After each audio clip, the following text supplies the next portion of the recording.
So we're going to switch roles here. And Octavia is going to read in the voice of Minnie, and I'm going to read in the voice of Aibileen. And this is the two of them walking home from church one day and talking about how Minnie's mouth has gotten her in trouble once again. At Sunday church service, Shirley Boone get up in front of the congregation. With her lips flapping like a flag, she reminds us that the Community Concerns meeting is Wednesday night to discuss a sit-in at the Woolworth's lunch counter on Mid Street. Big nosy Shirley points her finger at us and says, "The meeting is at 7, so be on time. No excuses." Ooh, she reminds me of a big, ugly school teacher. The kind that nobody ever wants to marry. Aibileen and me walking home in the 3 o'clock heat. I got my funeral fan in my fist. I'm waving it so fast, it looked like it got a motor on it. You coming to the meeting with me on Wednesday? I ain't got time. You gonna make me go by myself again? Come on, I'm gonna bring some gingerbread. I said I can't go. All right then. Benny might get the asthma again. I don't want to leave him. Mm-hmm. You'll tell me the real reason when you're ready. Oh, I forgot. Miss Skeeter wants to come over early Tuesday night, about 7. Can you make it then? Lord, what am I doing? I must be crazy giving the sworn seeds of the color race to a white lady. Oh, it's just Miss Skeeter. She ain't like the rest. Feel like I'm talking behind my own back. You want to stop coming? You want to stop telling your stories? I don't want you to feel like you have to. I want things to be better for the kids. But it's a sorry fact that it's a white woman doing this. Come to the community meeting with me on Wednesday then. We'll talk more about it. Look, I got in trouble, all right? With who? Shirley Boone. Last meeting, everybody was holding hands and praying they gonna let blacks in the white bathroom and talking about how they gonna sit down on a stool at the Woolworths and not fight back. And then they all smiling like the world gonna be a shiny new place. And I popped. I told Shirley Boone her ass won't fit on no stool at the Woolworths anyway. What'd Shirley say? If you can't say nothing nice, then you ought to not say nothing at all. It ain't funny, Aibileen. I'm glad you're my friend, Minnie Jackson. I got to go. I keep walking and turn at the corner. I didn't want Aibileen to know that. I don't want anybody to know how much I need those Skeeter stories. Now that I can't come to the Shirley Boone meetings anymore, that's pretty much all I got. And I'm not saying the Miss Skeeter meetings are fun. Every time we meet, I complain, I moan, I get mad, and throw a hot potato fit. But here's the thing. I like telling my stories. Feels like I'm doing something about it. When I leave, the concrete in my chest is loosened. Melted down so I can breathe for a few days. And I know there are plenty of other colored things I could do. Mass meetings in town, the marches in Birmingham, voting rallies. But the truth is, I don't care that much about voting. I don't care about eating at a counter with white people. What I care about is if in 10 years a white lady will call my girls dirty and accuse them of stealing silver. Thank you.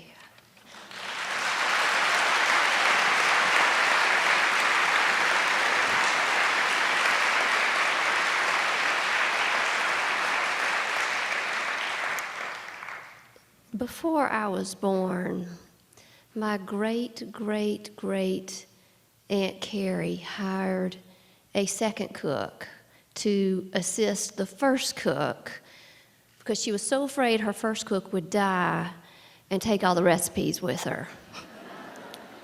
The woman that she hired was named Dimitri. And as it ended up, Aunt Carrie died before any of them. And as was the tradition in Mississippi, Dimitri was then passed on to work for my grandmother. And she worked for our family for the next 32 years, 6 days a week, from 7 in the morning until 4 in the afternoon. I didn't think this was anything out of the ordinary. Everybody in my neighborhood had a black woman working in their kitchen, looking after the white kids, doing the laundry, cooking the food, and basically just making the whole operation work. When I was about 24, I moved to New York City. And that was the first time I realized I had actually had a unique childhood compared to the rest of the world. And it was the first time I realized Dimitri had had a profound effect on my childhood.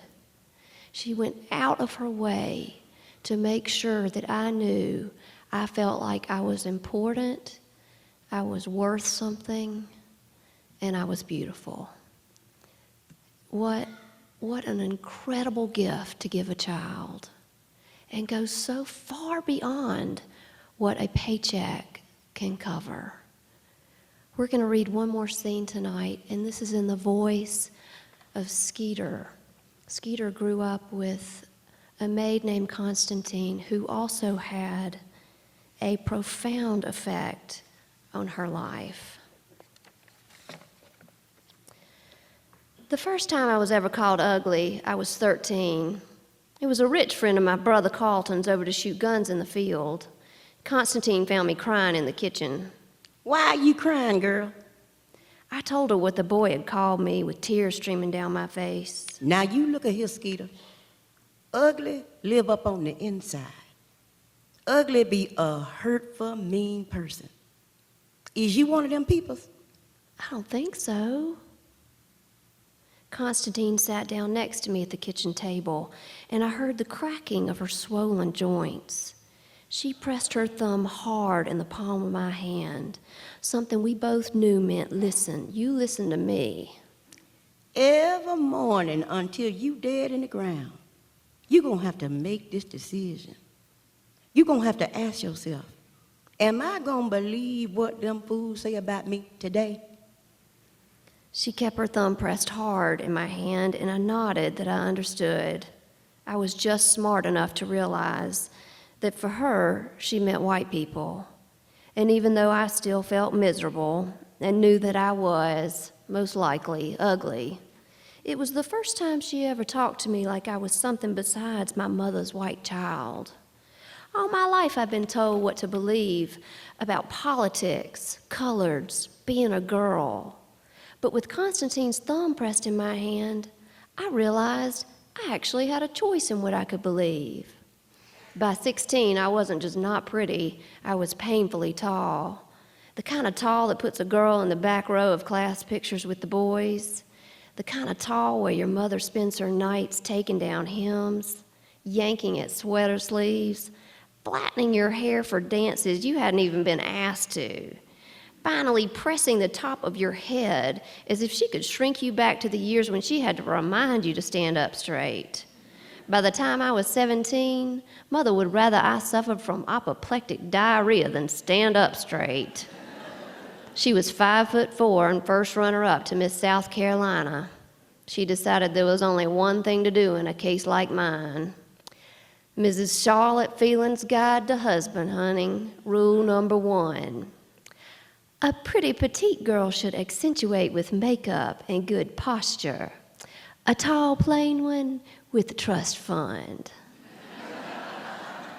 I was 5'11", but I had 25,000 cotton dollars in my name, and if the beauty in that wasn't apparent, then by God, he wasn't smart enough to be in the family anyway.